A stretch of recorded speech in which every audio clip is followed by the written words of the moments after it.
5:30 p.m. At 4:46 p.m., a severe thunderstorm was located over Reeve, or 24 miles northwest of Menominee, moving southeast at 25 miles per hour. Expected hazards include 60-mile-per-hour wind gusts and quarter-size hail. This is a radar-indicated threat. The following impacts are expected. Hail damage to vehicles is expected. Expect wind damage to roofs, siding, and trees. This severe thunderstorm will be near Boyceville around 5:15 p.m. Other locations impacted by the severe thunderstorm include Connorsville and Reeve.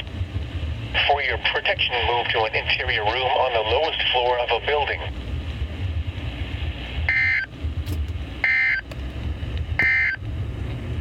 This is weather radio station WXJ88, serving west central Wisconsin. We broadcast from the National Weather Service forecast.